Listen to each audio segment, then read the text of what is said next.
At this point, I'm thrilled to be here with the assignment that I have right now, because it's something, this is someone that I have hoped to have come for quite a long time.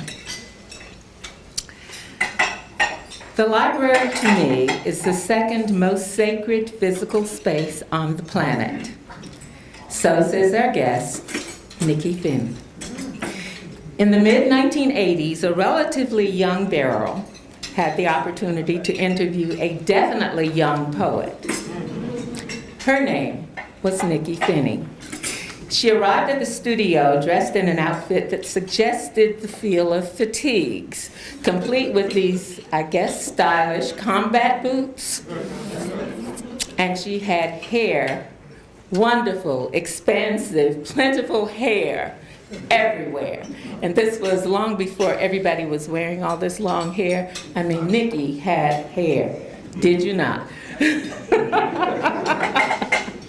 It was all framing this sweet, gentle face which peeked out with just a hint of a smile. And I thought to myself, this is going to be interesting. I was right. It was interesting, and within the first 2 minutes of the interview, I knew that this young woman was going places. Nikky revealed herself to be an old soul, camouflaged in a youthful persona.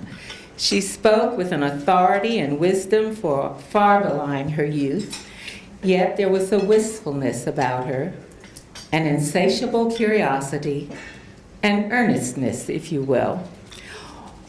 Already, she told me, she had written probably hundreds of poems and hidden them away, carefully biding her time, waiting to extract them and share with the world at some later date.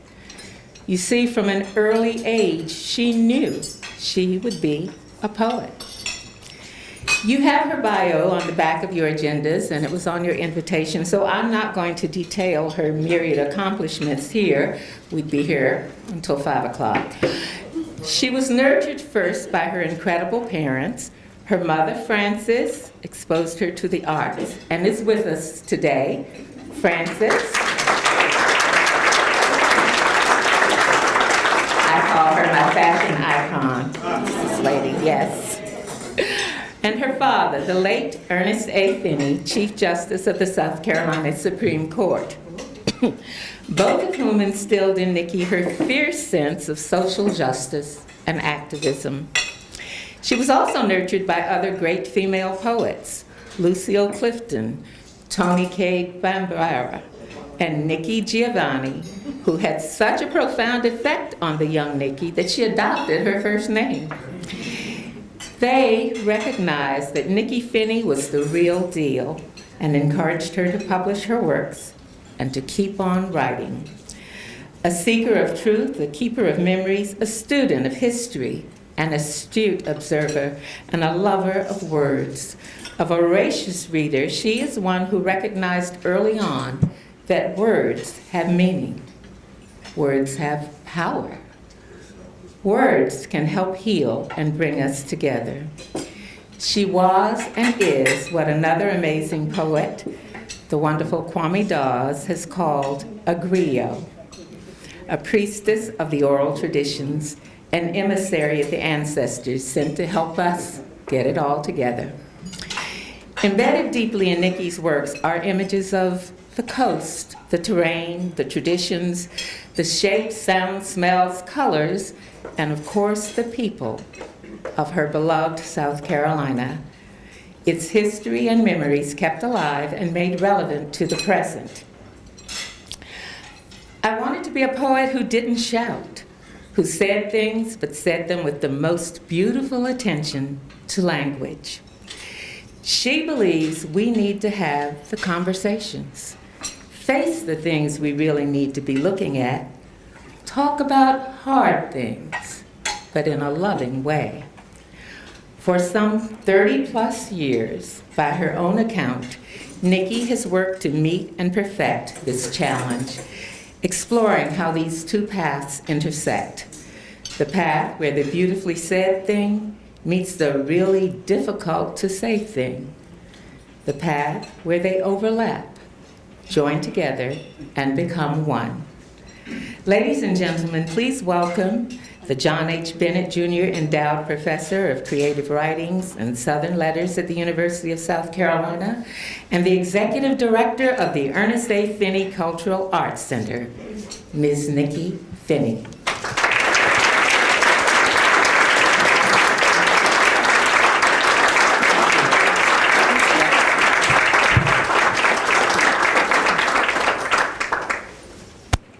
I brought a few things to the archivist's luncheon.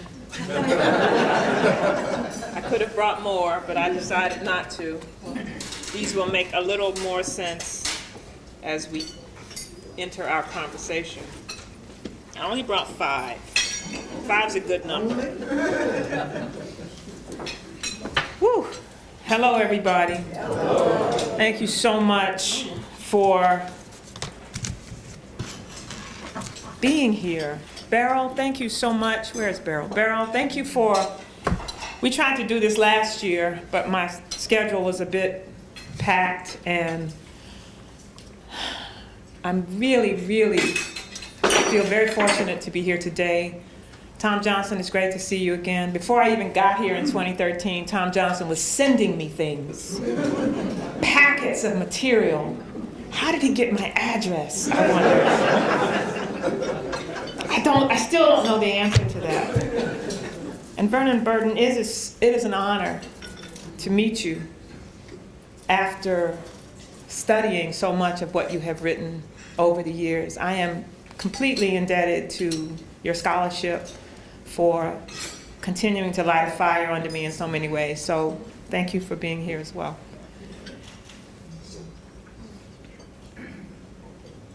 Thank you, Caroliniana Library, Grand Archive and Repository of South Carolina. I should tell you that the name of my talk is this, don't laugh. The sensitive child has accidentally been locked inside the archives. The only information we have is, this is the title. The only information we have is she has a large supply of book snakes, several pencils, and no white gloves. If you don't know what book snakes are, ask an archivist at your table. They might have one in their pocket.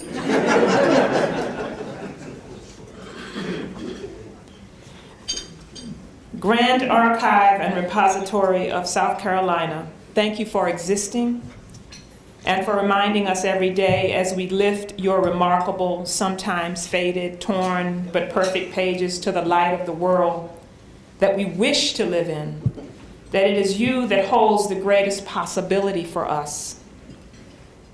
I'm speaking to the archive itself. When humans sometimes let us down. And we should never leave your fat archival boxes closed too long or allow the acid-free folders to sleep too late into the day of our future. It is incumbent upon us to bend as close to you as we can, as often as we can, and pledge to keep our shared humanity close. Everything you know about us, so that those who study your pages and those like myself who wish to bring alive what is there in order to hold them out to other human beings, continue to believe and know that within you there are indeed paths to a future we have never seen before. Such is the nature of valuable information as of yet unbanned. You are the open tomb of our known and unknown. And we are such better soldiers in whatever arena we fight in when we carry your letters and memories and sepia photographs onto that battlefield. You have always held the secrets of who we are, what we said and did.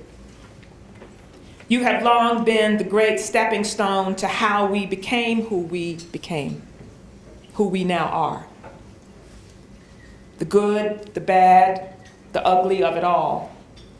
And you remain to this day greatly and consistently, primarily, I think, ignored because of all the power you possess. And of course, you yourselves, the human beings working the room, are sometimes at fault for not always valuing what is valuable when it comes to all of us and not just the some of us. But nevertheless, you are our repository, our keeping place, and I am your poet working without white gloves and with an ample supply of book snakes, wanting you to know how valuable I think you are, imperfect and perfect. Your 75,000 books and microfilm, your 1.3 million manuscripts. There are those, dear Caroliniana, who would prefer you succumb to the dust, prefer you snore your life away, pretend to be dead.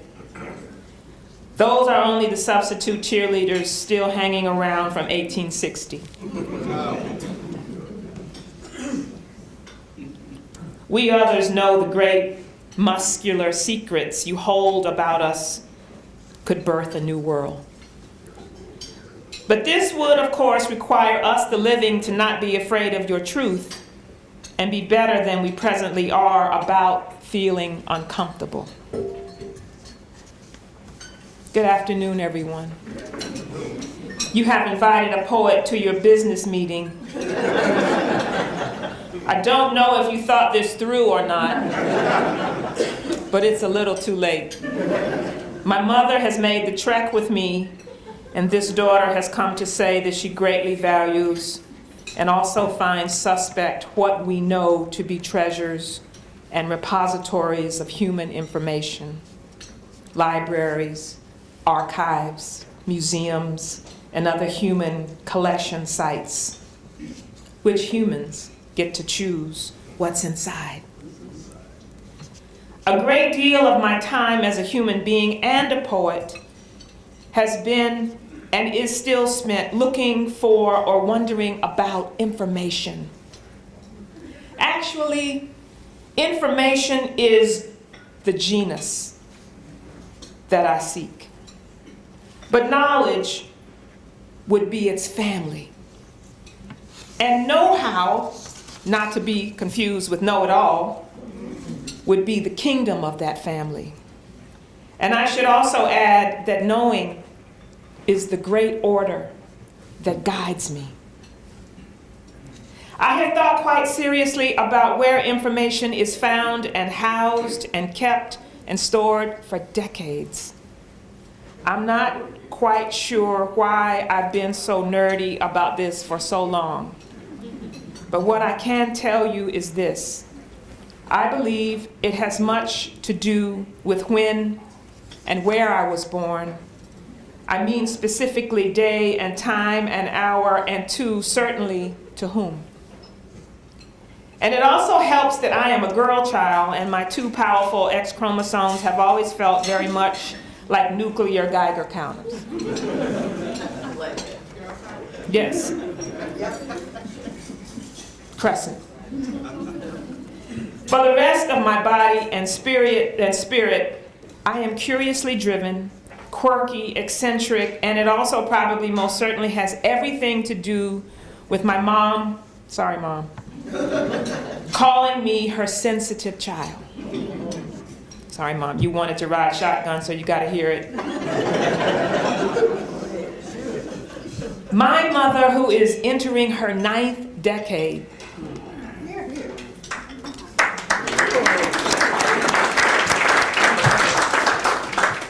gave me compliments when I was a child growing up, but being a sensitive child was not one of them. I didn't know it then, but at the time she was sending a warning about how the world would treat a hypersensitive black girl, and she did not want that life for me. She wanted me to toughen up a bit before leaving her sight for the larger world, and though I hated being called a sensitive child when I was 9, I still knew to protect my sensitive girl habitat and inklings, even though I had no idea back then how protecting these things and finding others to help me protect them would prove to be ultimately a superpower, both as a human being and a diligent poet, always hungry to know. This sensitive child stuff has everything to do with leaning into and dedicating a great deal of my time in my everyday little girl life to this desire to know. All while I should have been hula hooping in the park with my friends. I have weirdly spent the last 50 years recording how I feel about everything. Because as my mother taught me, if I don't keep a record of it, who will? I am the girl who writes it down, who kept notebooks in her back pockets, and who believed at 9, Black people could disappear just like the dinosaur. Early Black girl paleontologist leanings. The Conway girl, born just inches from the Atlantic Ocean, building slowly over her many years a knowing repository archive of words of poetry. The great American writer Willa Cather said this: I think that the most basic material a writer works with is acquired before the age of 15. That's the important period when one's not writing. Those years determine whether one's work will be poor and thin or rich and fine. End quote. I discovered this quote by Cather when I was well into my 40s, and I have not been able to, personally speaking, prove her thesis wrong. There is nothing that I write that does not contain my basic material.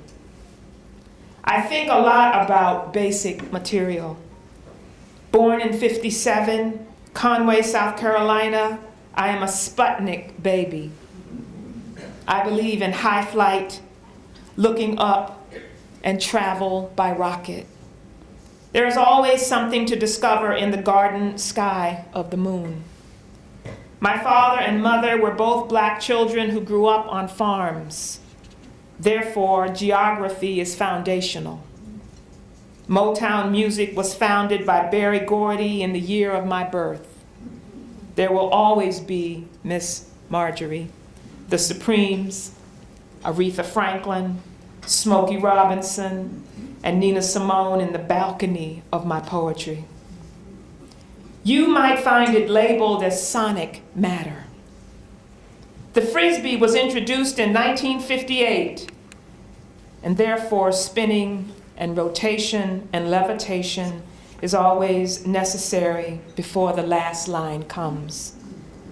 Peace symbols began popping up during my adolescence.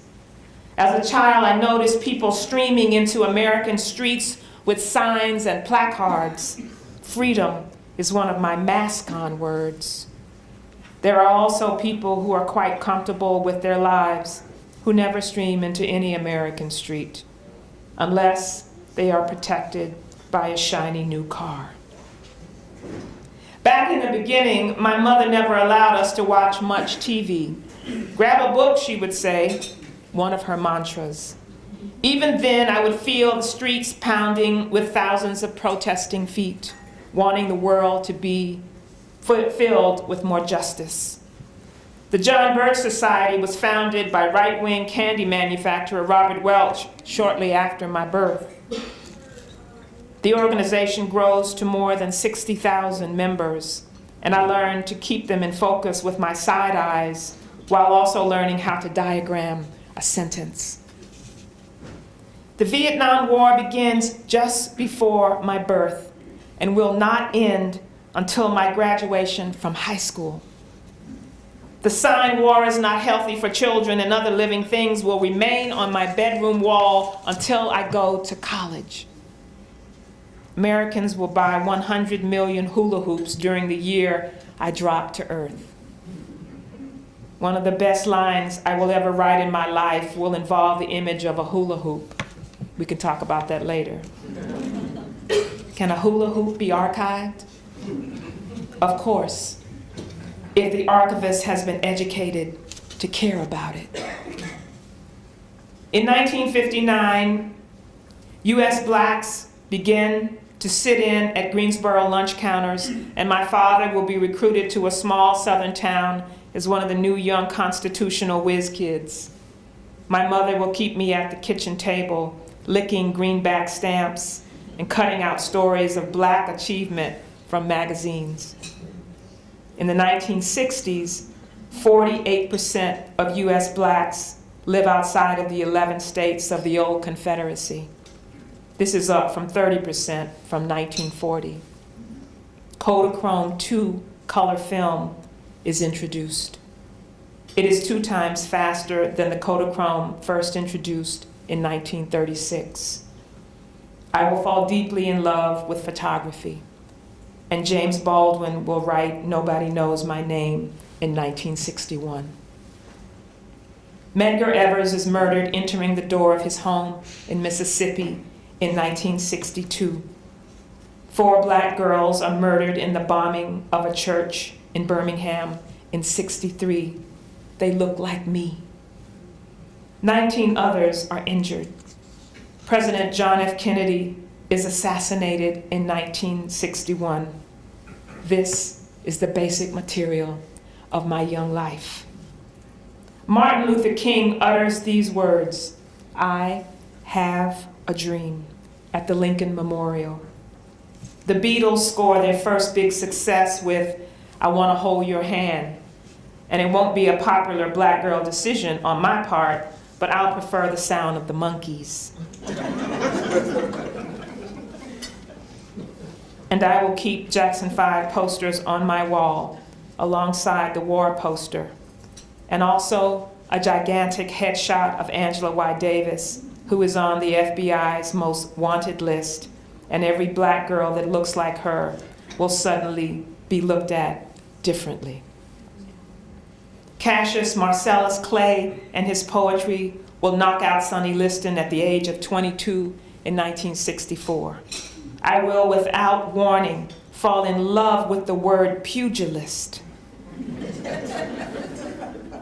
but still find boxing too Neanderthal to watch. The autobiography of Malcolm X and Man-Child in the Promised Land by Claude Brown will be published.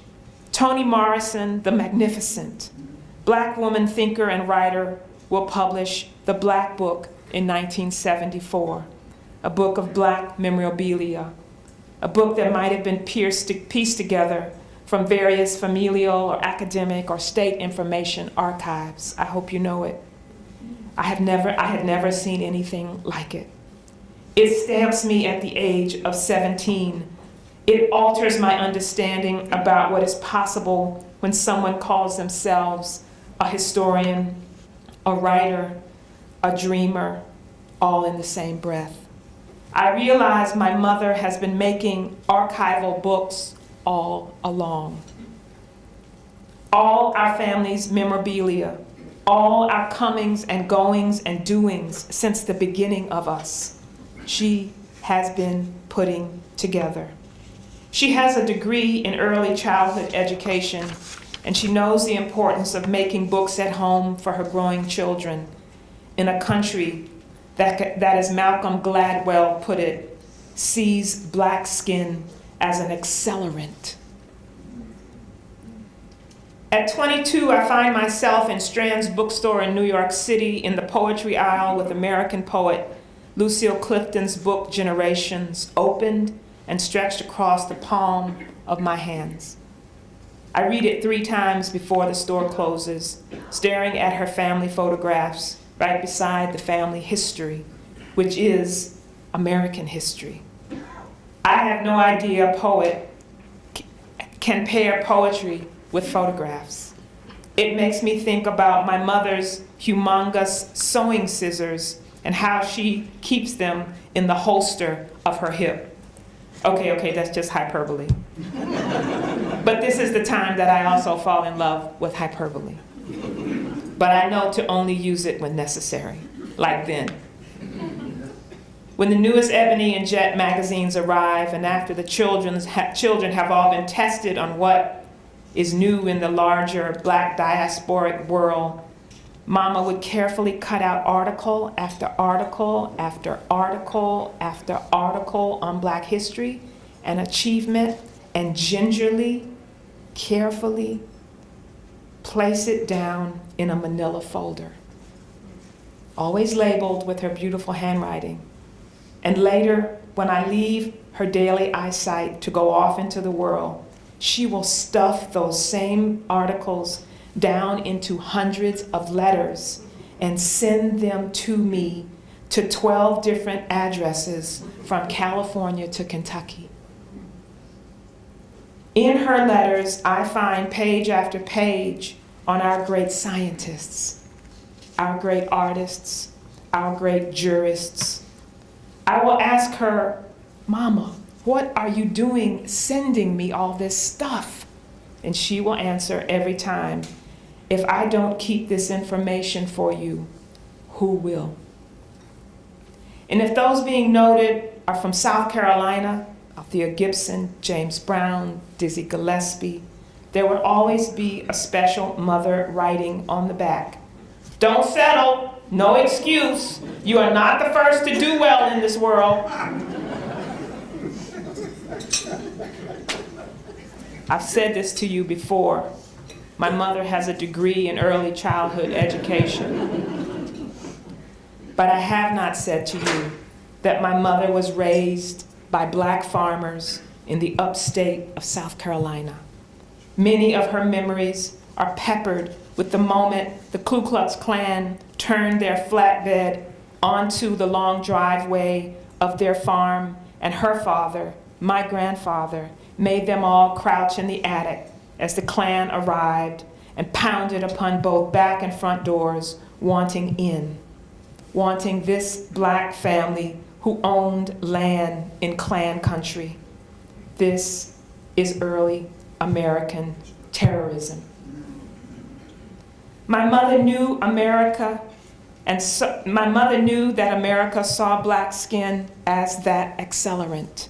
She also knew the importance of saving and protecting the stories that the larger world seemed to want to ignore. She told us over and over, repetition is holy, and then would show us the inventions of Black people, and then glue them down in beautiful homemade scrapbooks, spilling with photos of the world we lived in and the worlds that had given us a path to our better lives. The torn photos of great-grandmothers and grandfathers we never got to meet, eyes clear, hands double busted from farming the land, a mule in the background of the scene, a smile made of indigo and Carolina gold, a hat perched like a tiny bird ready to fly. And I was and am her very sensitive only daughter, who began to make my own homemade books, mixing together with everything given and passed and found, how to tell what really happened and not be afraid, as Beryl has told you, to say the hard things and also not to leave out the beautiful. This seemed to be my early North Star. And then one day in Seattle, a stranger in the audience raises his hand and says this to me, and I accept it as a gift and write it down. Painters in mid-19th century Paris sometimes lived near slaughterhouses. They painted and did their work, made their own version of beauty right inside the lulling sound of cattle about to die. And then I knew I could do what I wanted to do with words. Mix the hard to say thing with the beautiful thing that must be said. The books that sit before you are 5 of approximately 175. Most are hardback and all are numbered on their spine. These are books from a growing shelf of books that I have kept my entire life. Because my father called me his love child, and my mother packed my culottes and rain boots with black ephemera, all 175 are volumes of my personal archive. This is what orders me. This is what orders my knowing in this world. What I write out of and into, all of the minutiae, every war, all the music and art. Here are 2 words that are found in 2 of these journal books. They are 2 words that also begin my last collection, Love Child's Hotbed of Occasional Poetry: minglement and hotbeds. This last book is a minglement, a mixture of photographs, letters, articles, poetry, things found, things said to me on the airplane, things I never want to forget, things that help me get to the next level. I'm going to read for you two things that came directly from 2 of these journal books. And then I hope there's some, we having Q&A today? A few? Okay, I love Q&A. So Wofford College contacted me many years ago. They were about to refurbish their main building. And they wanted to send me some archive material on who had built that building. And I love assignments like this. I had my book snakes ready. I had my pencils sharpened, and I accepted the challenge. And so I'm just going to read a portion of this this poem that came out of archival work on my part. It's called The Thinking Men. On the occasion of Wofford College recognizing that the builders of Old Main, 1856, were enslaved people with dreams of their own. More than blue fingers and endless backs, to teach us was against the law. Our math, mind, and muscle could see beyond what they thought they had enslaved. We knew more than we could say. In the middle of a cow field, every heart hammered purpose, nailed a learning floor, poured Tower 1 and 2, 100 feet high, arms and legs ballooned and ballet, sweltering in the endless daily march and task, holding okra soup close, waist beads and the old names back across the water. Afua, Safia, Fatu, Ihotu, Obafemi, Usman. We slid and nagged odds and augur, laid roof and wall from east to west, all progress safety pin to weather, 20 pennies, an architect's disposition. We were thinking men. Our hands were living blackboards. A true and readable account is what we wanted left behind. Toil and mission of character, planted in the soft stew of oak, dirt, rain, tar, and longleaf pulp. From Kiansi to Kiansi, in between the pegging and plugging of labor, a man can sign his name to his grindstone quest, with or without budget or permission. With or without quill or lead, a signature can still be minted in vermilion mud. Who he is, the thing done, melded into his own cash and coin, as long as the walls themselves stand tall. This was no simple field fence, some easy throw of dung, sod, and sop meant to keep hog and mountain lion out. We raised this place in the name of the new day coming, how we would one day be counted along with the day-to-day blight of life equally wormed out. we carved out these doors and hallways for the long grasp and bright understanding that one day would arrive, realizing all the while that those who entered might not only fish for answer, root and dive for more than heads or tails, but also memorize for the sweet curve and curl of the words themselves. Even if we could not join in the lifelong hunt for any of it ourselves. In every arch and swirl of ruby brick, there is a mix of Bantu and Gambian oil, fingernail and spit. 10 cups of elder chokecherry blood run along 226 feet of cord. In every whirl of mud, a print of our day-to-day has been made great and permanent. Math, mind, and muscle plied deep into each and every dark seam. The part of us they could see was tethered like a mule's back. The part they could not, our levitation into one whole sky of black and beating wing. It took math and muscle, and all of this can leave a clear mark upon a world. And then this last one.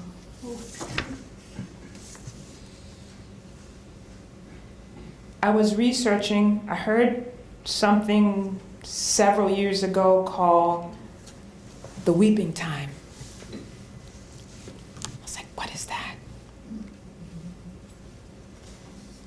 On March 2nd and 3rd, 1859, over 400 African American enslaved men and women and children were sold on a racetrack in Savannah, Georgia, under torrential rain. The sale was so painful, enslaved people and others remembered afterwards that the skies opened and even God wept. The Weeping Time was the largest auction of enslaved people in U.S. history and was held so that slave owner Pierce Butler could pay off his gambling debts. Butler, the grandson of one of the signers of the U.S. Constitution, Senator Pierce Butler, inherited half of his grandfather's vast Georgia plantation. The family's wealth was made possible through the efforts of the huge number of enslaved people who worked the rice and cotton fields.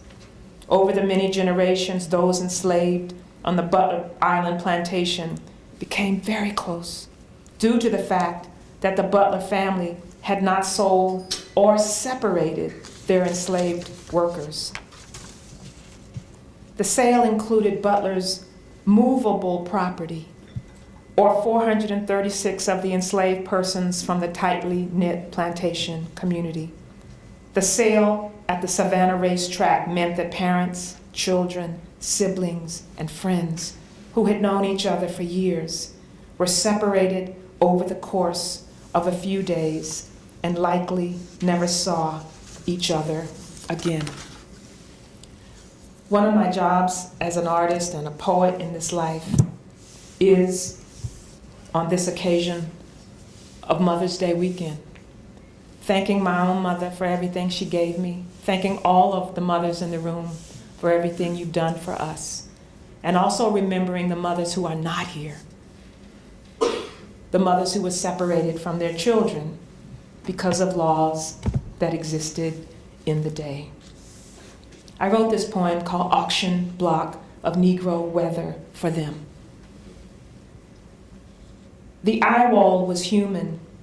Black skin could not take off running from this swell and surge convergence.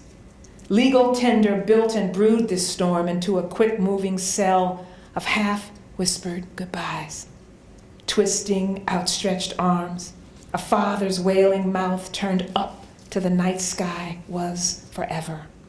A mother's eyes sunk below the county's water line, world without end.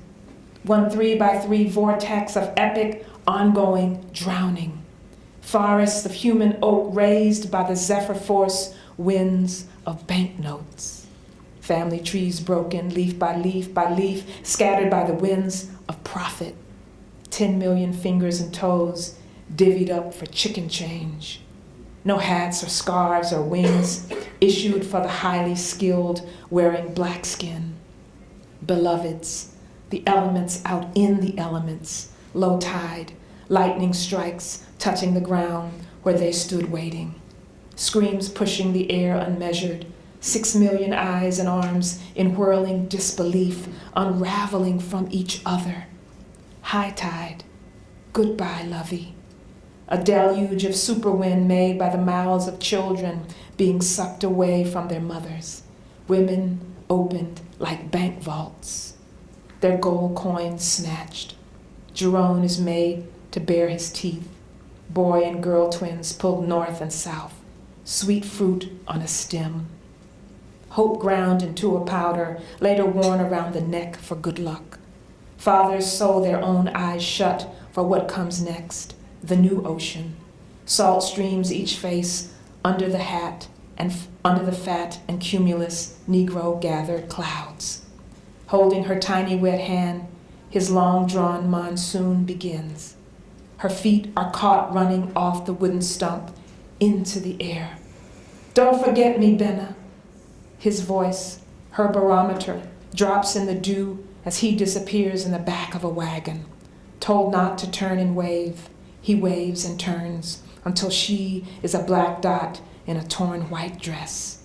Amina grows wings that stretch and bear up against the sight of daughters chained around the same feet she rubbed with rabbit oil the night before. You will never be out of my sight. Rose promises the dust in the shape of a sun trailing the back of a horse. Jocko and Juju go colorblind. When they arrive in South Carolina, the rows of cotton are long squalls of blue and green. A handsome woman stands in the middle of hurricane-force winds. Her 10-year-old daughter is led away by a man with a whip whose zipper keeps flying open. The weather vanes of their sweet tobacco breath still hover in every public square of every city of this republic. I was here. They remind us, if we dare lift our eyes to look, the promise of their stolen lives crumbled in between the joists and the starlight of the jet stream.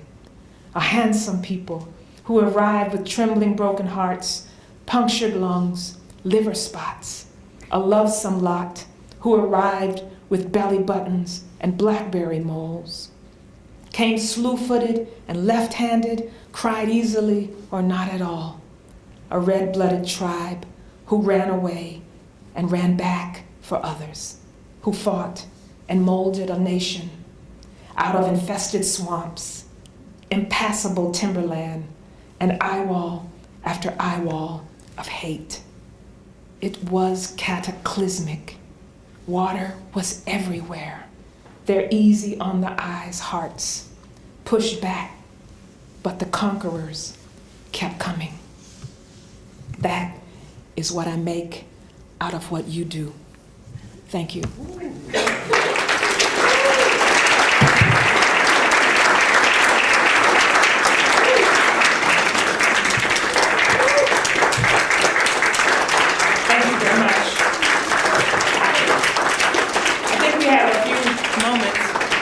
No, No.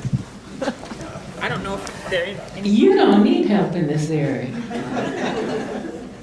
But folks, take advantage of this opportunity. She has graciously consented to answer your questions or to commune with you verbally. Commune.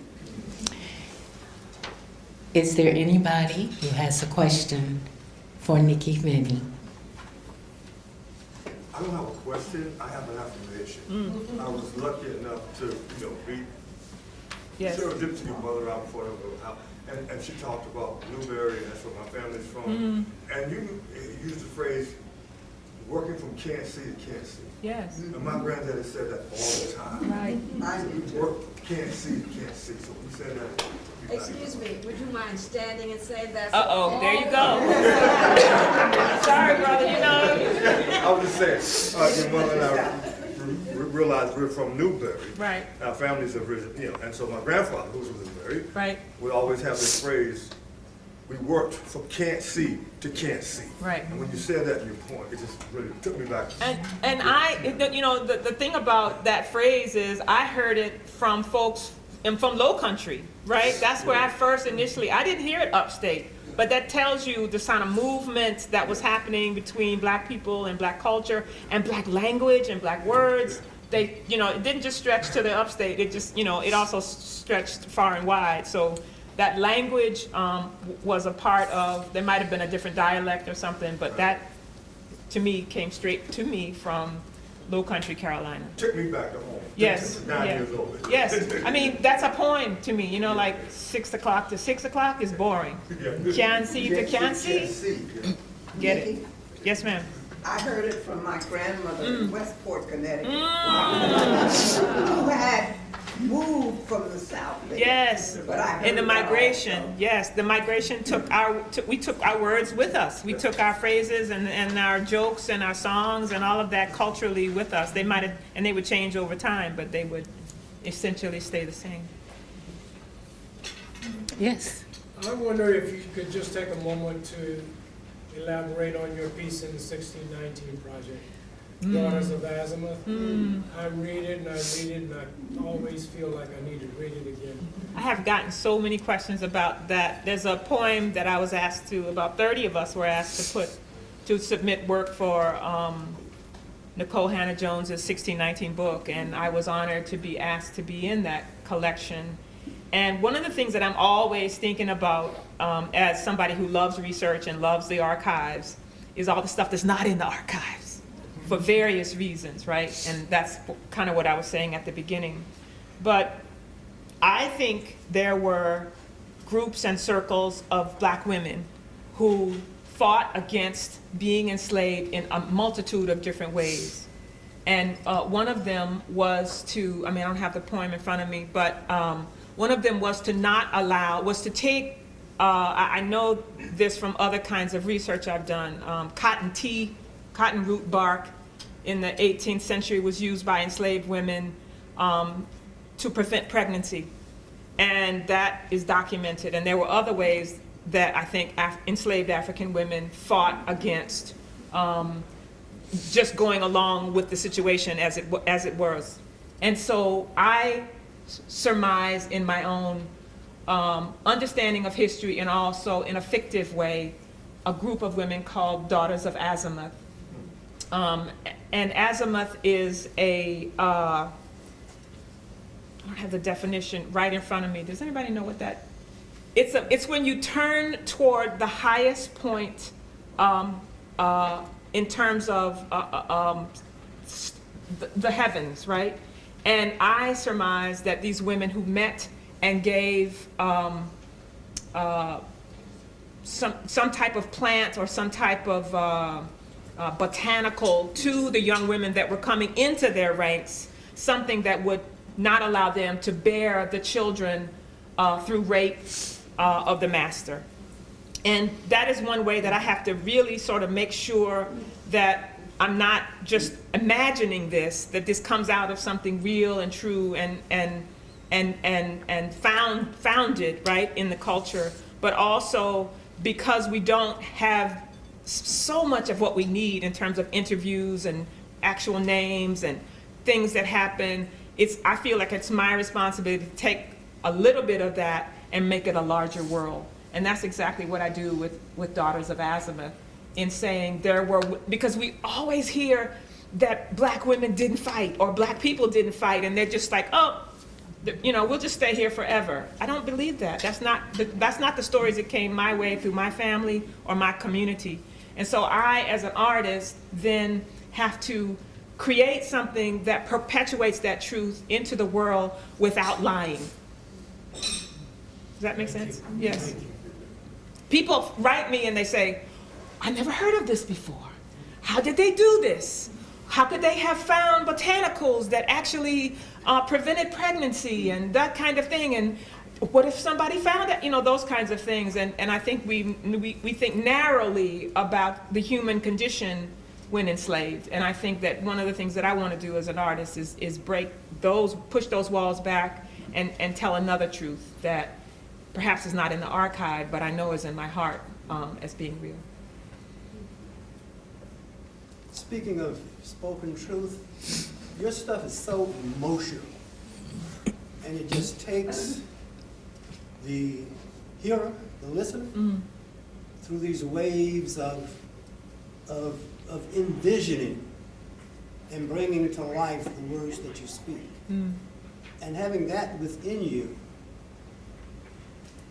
I wonder how you cope today when people are banning books, people are denying history, people are making up truth. No, not true. You need to listen. Okay. People are making up truth because you have, truth. Because you have a whole bunch of people out there believing and acting on made up truth. Absolutely. How do you deal with that? So, this is such a great question. And I tell my students this all the time because I tell it to myself. Because Toni Morrison told me, if you spend all your time reacting to foolishness and lies, you will do nothing. You will create nothing. You will write no auction block of Negro weather.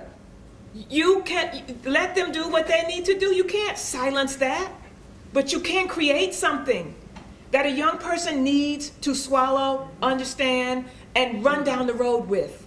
If you spend all your time reacting to those liars, you will never make anything that will last. All you are doing is being in reactionary mode. And if you look at TV and if you get on social media, which I don't,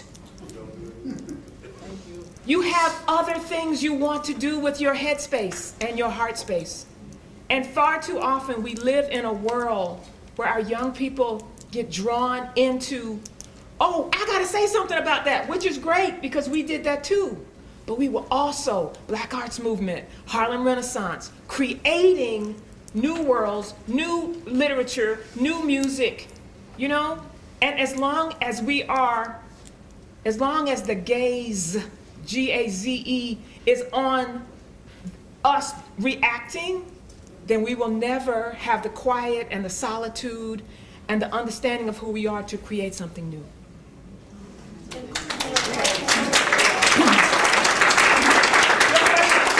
Your question is very important. And to me, it's very simple, but it also means you got to stop looking over here and look where you are and look inside who you are. Howard Thurman says, none of us, everybody has the genuine self.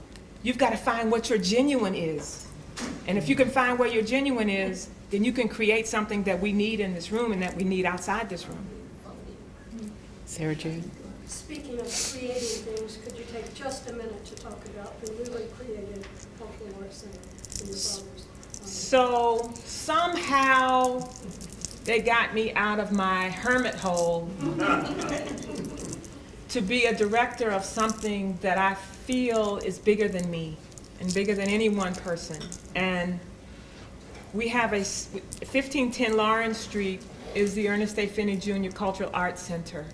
And we are just starting, and we are bubbling with so many people knocking on the door. So many Black artists and artists of color are coming out of the woodwork to introduce themselves to each other. We're having an artist talk in a couple of weeks where we're just gonna get in the room and say, what does it feel like to be an artist of color, a Black artist in South Carolina? I know that I left because I was told I couldn't become an artist in South Carolina. So I'm wondering what happens now, so many generations later. But we're just starting. We have a 1940s airplane hangar that I call the Longhouse because I like the concept of a longhouse. It's a Native American indigenous word. It's also Celtic. It's also other cultures. And that means to me that even though we are focused on Black cultural arts, everybody's invited inside under this one roof to talk about our particulars, right? But also work toward the same thing. And so that the Longhouse imagery is very important to me in this endeavor. We've been doing this for about a year. The University of South Carolina has been kind enough and maybe I hope forward-thinking enough to allow me time away from teaching for 2 years to start this endeavor, and I'm due back in January, and so I've got a lot to do still. But see us on. We have a Facebook page. We have sign up for what we're doing and what we're dreaming of doing, and be a part of it. I think it's something my father would be very proud of. Here, here. Yes. No, I just said here, here. Oh, your daughter. Ms. Hammock behind you. Since we're with a group of librarians, researchers, archivists, and we're hearing, talking to, excuse me, I'm sorry. Since we were a group with librarians and historians, archivists, and that wonderful researcher folks, and talking to Mr. Johnson over here about Richard Samuel Roberts and his family and their, I guess, involvement in his photography and things like that. For you, what do you plan to do with your 175 books and everything That's just else in your house? That's just to keep it and make sure that people who are in our generation and younger can learn to learn about what you have done and what other folks have done. So people will put you on the spot, won't they? If you let them, they will.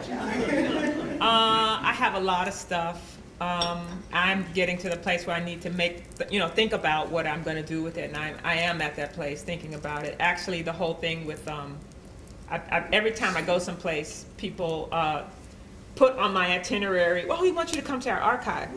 And 3 weeks ago, I went to the University of Illinois at Urbana-Champaign and spent several hours in the Gwendolyn Brooks archive and kind of lost my mind, which is where the wonderful book snakes image comes from. They gave me a gift of one, and I've just been toting it all around the house. Does everybody know what a book snake is? Oh, wow. Well, so a book snake is a yay long, maybe 12, 14 inches. Somebody else can describe this better, but it's made of lead, and it has a cotton sheath on it. So if I go wrong, somebody tell me. And when you're doing books that you don't want to touch and you want to lay open to the public or to the archivist, you put this heavy weighted thing on the page, and it just goes across the page without harming the page or getting in your way. Is that correct, archivists in the room? Yeah, you got it. Okay, good. So I became fascinated with them, and they gave me, and I thought that the people at TSA were going to grab it when I tried to get on the plane, because it was lead, right? But I got through. But I like archival things and boxes, and I always write with a pencil, so I don't have any problem going in the archive. But I got to tell you this. So I'm there in the archives. They're trying to convince me they've heard of my 175 books. And they pull out Gwendolyn Brooks's papers, and there's a file, and there's a yellow Kleenex tissue in a folder. Just the tissue. Clean. Never used.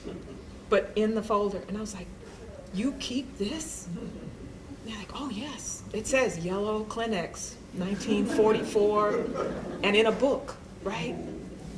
You gotta love an archivist. I mean, it's just... So, I don't know.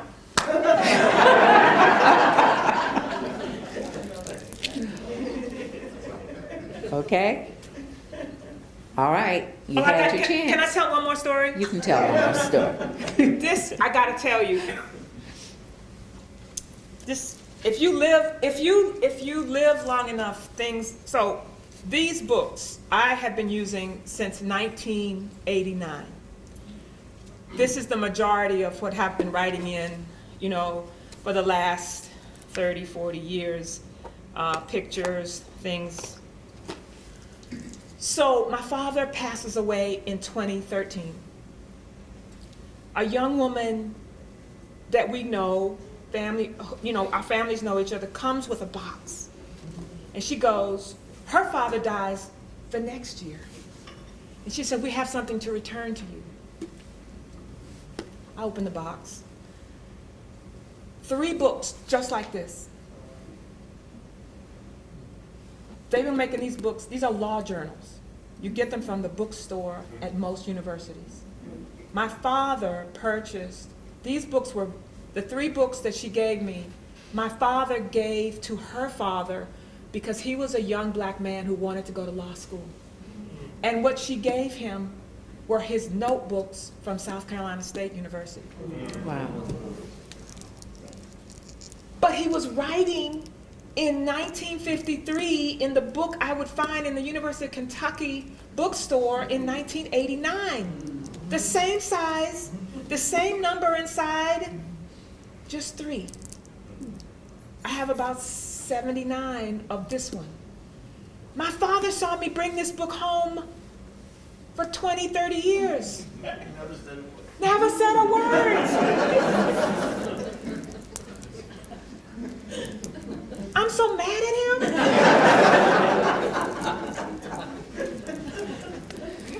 Okay, that's all I want to say.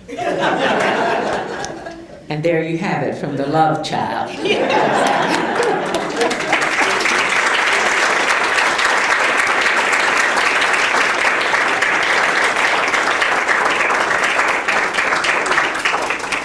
Nikky, I cannot thank you enough for being with us today, for sharing, and for acknowledging that you are a part of the society family, as are those of you who are with us today. Thank you so much for your presence.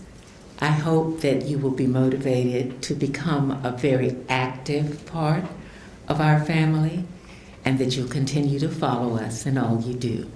Have a wonderful Mother's Day. Goodbye. Thank you, Beryl.